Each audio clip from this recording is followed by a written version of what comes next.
बिस्मिल्लाहिर्रहमानिर्रहीम। अस्सलामुअलैकुम। पुराने ज़माने की बात है कि किसी मुल्क पर खुदा दोस्त नामी एक बादशाह हुकूमत करता था। ये बादशाह बहुत नेक और सुलह पसंद था। उसकी मलका भी बहुत अच्छी और गरीबों की मदद करने वाली औरत थी। उनकी एक बेटी भी थी जिसका नाम शहजादी अनम था। शहजादी अनम अपनी खूबसूरती, जहानत और अच्छे अखलाक की वजह से दूर दूर तक मशहूर थी।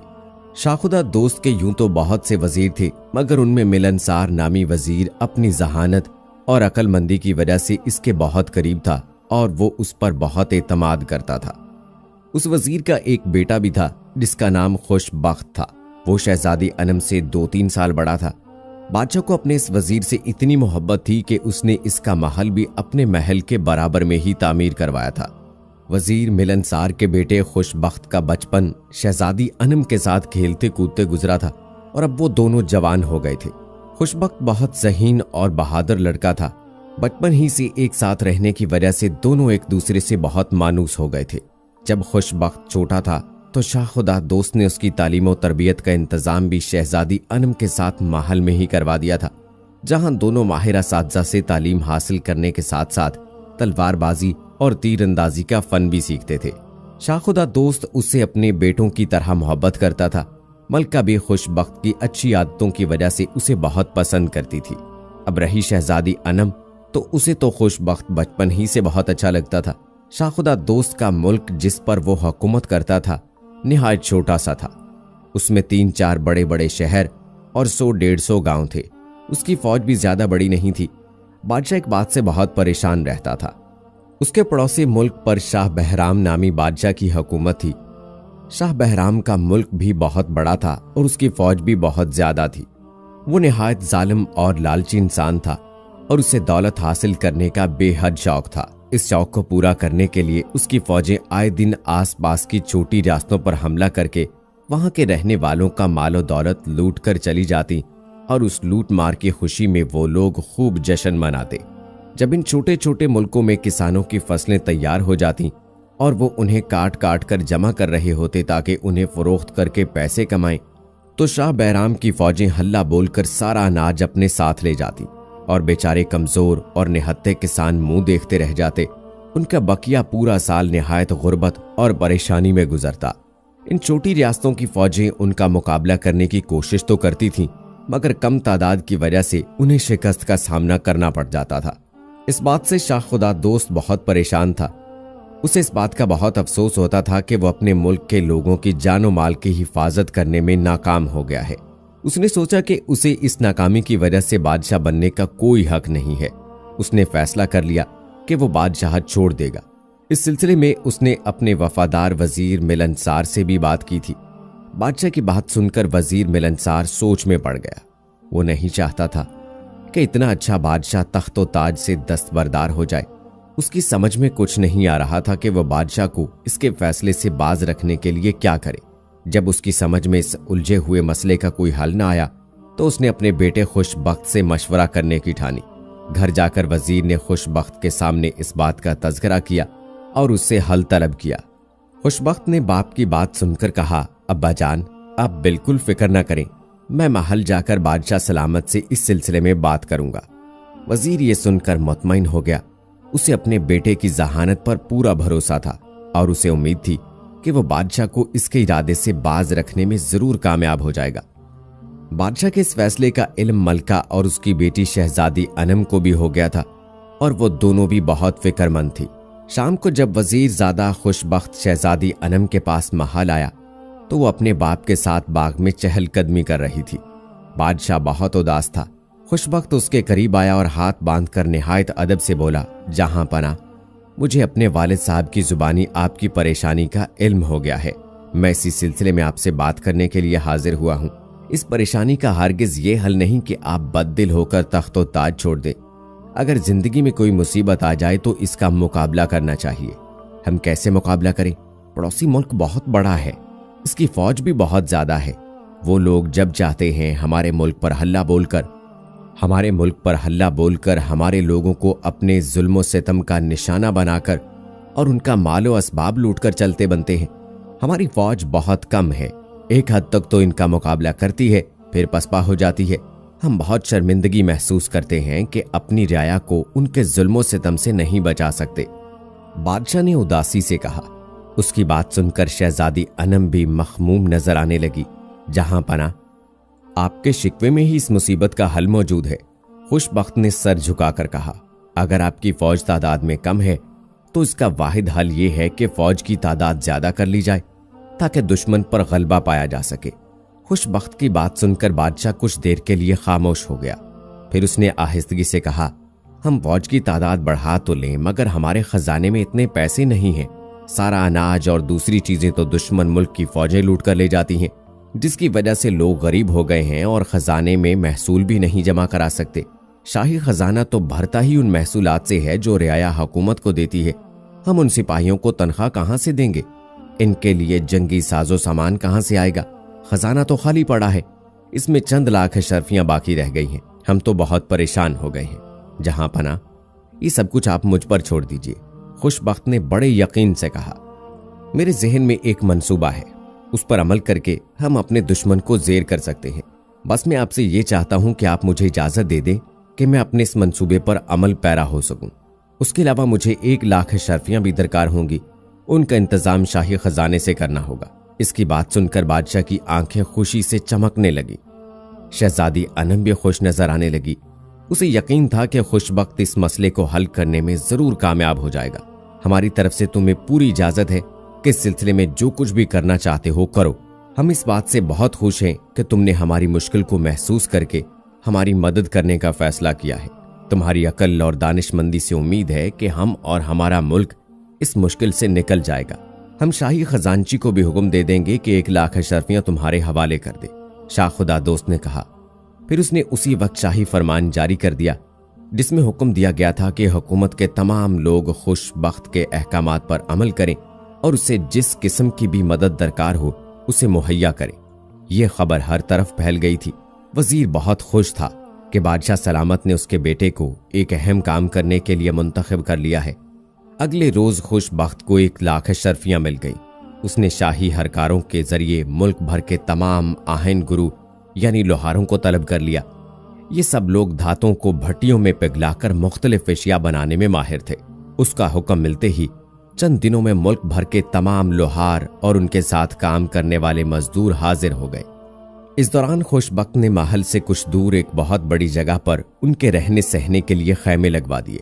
उसने उसी जगह लोहे और दूसरी धातों को पिघलाने के लिए बहुत सारी बड़ी बड़ी भट्टियां भी लगवा दी थी। जब सब लोहार और उनके कारीगर वहां पर जमा हो गए तो खुशबख्त ने उनसे कहा, आज से आप सब लोग शाही आहनगर हैं। आपको अच्छी तनख्वाहें दी जाएंगी, मगर सब लोगों को 24 घंटे इसी जगह पर रहना पड़ेगा ताकि यहाँ हर वक्त काम होता रहे। आपको पता है कि हमारे पड़ोसी मुल्क की फौजें आए दिन हमारे मुल्क पर हमला करके यहाँ के लोगों का माल असबाब और अनाज लूट लेती हैं। यहाँ से वो लोग हमारे नौजवानों को भी पकड़ कर ले जाते हैं और उन्हें गुलाम बना लिया जाता है। अगर यही सूरत हाल बरकरार रही तो एक रोज वो हमारे मुल्क पर कब्जा करके हम सबको भी अपना गुलाम बना लेंगे। गुलामी बहुत बुरी होती है। किसी का गुलाम बन जाने वाले लोग जिंदा तो रहते हैं मगर तरक्की नहीं करते। उन्हें पढ़ने लिखने और अपनी मर्जी की जिंदगी गुजारने की इजाजत नहीं होती। आजाद मुल्क के आजाद लोग ही अपने मुल्क को तरक्की की राह पर डालते हैं और एक खुशगवार जिंदगी गुजारते हैं। अपने वतन की हिफाजत के लिए ये जरूरी है कि हम अपनी फौज की तादाद बढ़ाएं ताकि हमारा पड़ोसी मुल्क हम पर बुरी नजर न डाल सके और हम और हमारे घर वाले उनके जुल्मों से तम से महफूज रह सके। हमारे मुल्क का हर फर्द एक सिपाही होगा, मगर इसके लिए हमें जंगी साजो सामान की जरूरत पड़ेगी। अब आप लोगों का काम यह है कि अपने दुश्मन से बचाव के लिए दिन रात हथियार की तैयारी में लग जाएं। खुशबख्त की बात इन सब की समझ में आ गई थी। वहां आए हुए तमाम लोहारों और मजदूरों ने अहद किया कि वो अपने मुल्क की सलामती के लिए जी जान से काम करेंगे। उन्होंने अपना कहा कर दिखाया और चंद ही महीनों में उन्होंने दिन रात काम करके चमकती दमकती तलवारों, खंजरों, नेज़ों, तीरों और ज़रा बख्तरों के ढेर लगा दिए। जब ये सारा सामान एक बहुत बड़ी तादाद में तैयार हो गया तो खुशबख्त ने एक दूसरा हुक्मनामा जारी कर दिया कि मुल्क का हर वो नौजवान जो 18 साल से 30 साल की उम्र का है अपना नाम आकर शाही रजाकार सिपाहियों में लिखवाए। ऐसे तमाम लोगों को जंगी तरबियत दी जाएगी और उन्हें शमशीर जनी, तीरंदाजी और घुड़सवारी का माहिर बनाया जाएगा। ये तरबियत लेने वाले बाकायदा फौज के मुलाजिम नहीं होंगे, मगर जंग होने की सूरत में वो सब रजाकाराना तौर पर शाही फौज के साथ मिलकर दुश्मन का मुकाबला करेंगे ताकि अपने मुल्क की हिफाजत कर सकें। इस ऐलान के होते ही पूरे मुल्क में एक जोशो खरोश पैदा हो गया। सब लोग अपने मुल्क से बेहद प्यार करते थे और इसकी हिफाजत के लिए अपनी जान और माल लुटाने को तैयार थे। चंद ही दिनों में बेशुमार नौजवान हाजिर हो गए। खुशबख्त ने अपनी निगरानी में सिपाही सालार और दूसरे जंगी माहिरों और फौज के तजर्बाकार सिपाहियों की मदद से उन्हें जंगी तरबियत देना शुरू कर दी। ये तमाम नौजवान दिन में तो मेहनत मजदूरी करते ताकि उनका घर बार चलता रहे और रात का कुछ हिस्सा जंगी तरबियत लेने में गुजारते। ज्यादा दिन नहीं गुजरे थे कि शाही फौज में ऐसे हजारों नौजवानों का इजाफा हो गया जो शमशीर जनी, नेजाबाजी और तीरंदाजी में अपना जवाब नहीं रखते थे। फिर एक रोज ऐसा हुआ कि शाह बहराम की फौजों ने शाह खुदा दोस्त के मुल्क पर चढ़ाई करने का मंसूबा बनाकर उनके मुल्क की तरफ पेशकदमी शुरू कर दी। इस मौका पर उनका बादशाह शाह बहराम भी उनके साथ था। उसे शहजादी अनम के मुतालिक खबरें मिल गई थी कि वो बहुत खूबसूरत और ज़हीन है। अब उसका इरादा था कि वो शाह खुदा दोस्त को शिकस्त देकर उसे कत्ल कर देगा और उसके मुल्क पर कब्जा करके शहजादी अनम से शादी कर लेगा। खुशबख्त ने एक काम और भी किया था। उसने चारों तरफ अपने जासूस फैला दिए थे जो हरदम जालिम और मक्कार शाह बहराम की फौज पर नजर रखते थे। शाह बहराम के इरादों की खबर उन्हें हुई तो उन्होंने ये इत्तला खुशबख्त तक पहुंचा दी कि दुश्मन ने हमला करने की मंसूबाबंदी कर ली है और उनके मुल्क की जानिब चल पड़े हैं। ये इत्तला मिलते ही खुशबख्त ने अपनी फौज को तैयारी का हुक्म दिया। इसकी सारी फौज न सिर्फ तादाद में बहुत ज्यादा बल्कि निहायत मुनज्जम भी हो चुकी थी। दुश्मन को इन तमाम बातों का इल्म ही नहीं था। वो तो यही समझ रहे थे कि इस मर्तबा फिर वो इन कमजोर लोगों पर हमला करके न सिर्फ उनका माल असबाब लूट लेंगे बल्कि उनके मुल्क पर कब्जा भी कर लेंगे और उसके बाद शहजादी अनम की शादी उनके बादशाह से हो जाएगी। वजीरजादा शाह बख्त अपनी फौज की क़यादत कर रहा था और ज़ीरा बख्तर पहनकर हाथ में चमकती तलवार लेकर सबसे आगे था। उसके पीछे पहले कतार में हजारों आहिनी ज़ीरा बख्तर पहने सिपाही उसके साथ आ रहे थे। इन सिपाहियों के पीछे तीरंदाज और नेज़े भालों से लैस घुड़सवार सिपाही थे। जैसे ही दुश्मन से सामना हुआ ये सब के सब उन पर पिल पड़े। शाह बख्त और इसके सिपाही चूंकि लोहे की ज़ीरा बख्तरें पहने हुए थे इसलिए दुश्मन की फौजों की तलवारों का इन पर कोई असर ना हुआ, मगर इनकी तेज और चमकती हुई तलवारों ने कुश्तों के पुश्ते लगा दिए और दुश्मन के सिपाहियों का तेजी से सफाया होने लगा। दुश्मन के जो सिपाही घोड़ों पर सवार थे वो दूर थे। माहिर तीरंदाज इन पर तीर चलाने लगे। उन तीरंदाजों का निशाना पक्का था जिसकी वजह से कुछ ही देर में दुश्मन के बेशुमार सिपाहियों को अपनी जान से हाथ धोना पड़ गए। लड़ाई को शुरू हुए थोड़ी ही देर हुई थी कि दुश्मन की फौज ने पसपाई इख्तियार करना शुरू कर दी। इसके बहुत से सिपाही मारे गए थे।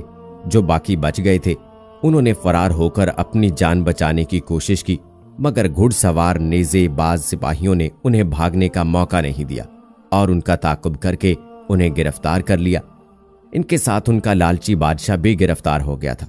मैदान जंग की पल पल की खबरें शाह खुदा दोस्त को महल में मिल रही थी। उसे जब ये पता चला कि दुश्मन को शिकस्त हो गई है तो वो बहुत खुश हुआ। उसे खुशबख्त पर बहुत फख्र महसूस हो रहा था, जिसकी बेहतरीन हिकमत अमली की वजह से दुश्मन को इबरतनाक शिकस्त का सामना करना पड़ा था। ज्यादा देर नहीं गुजरी थी कि जंजीरों में जकड़ा जालिम और लालची बादशाह शाह बहराम उसके रूबरू खड़ा था। उसके चेहरे पर परेशानी के असरात थे और ये सोच सोच कर इस पर खौफ तारी था कि जाने अब इसके साथ क्या सलूक हो। शाह खुदा दोस्त ने एक कहर आलूद निगाह उस पर डाली और बोला, तुम्हारे लालच और जुल्म ने तुम्हें यह दिन दिखाया है।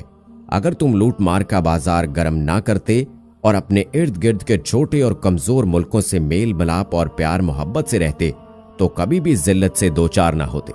ताकत के नशे ने तुम्हें जालिम और मगरूर बना दिया था। जालिम और मगरूर लोगों का यही अंजाम होता है। फिर शाह खुदा दोस्त ने शाह बहराम को एक दूर दराज वीरान जजीरे पर छुड़वा दिया जहां पर एक इंसान भी मौजूद नहीं था।